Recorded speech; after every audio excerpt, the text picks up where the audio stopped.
Murakoze, tugiye kwiga ingombajwi ta. Reka dutangirire kuri ta zo mu cyapa. Reka dutangirire kuri ta nkuru yo mu cyapa. Ta nkuru yo mu cyapa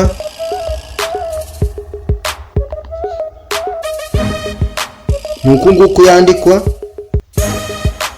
Iyo ni ta nkuru yo mu cyapa. Ta ntoya yo mu cyapa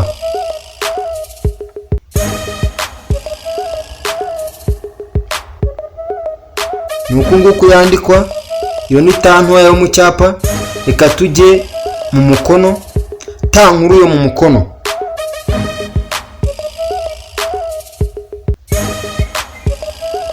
nuko nguko yandikwa.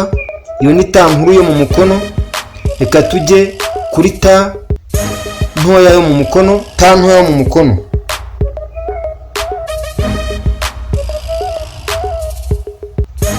nuko nguko yandikwa. Mu by'ukuri urabona ko zino ta zitandukanye.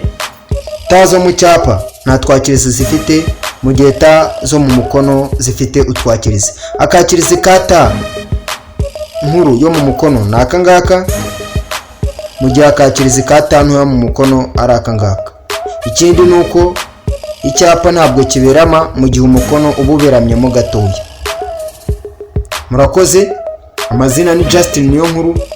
Mukore subscribe munakande no kunzogera kugira ngo ibyo tubagezaho bijye bibageraho mu buryo bworoshye. Ikindi mu bisharinge, mu bisangiza abantu nabo bamenye ibyino channel. Ikindi mutange comment igaragaza uko mutekereza ibyo twabagejejeho. Murakoze, turabakunda ku mutima.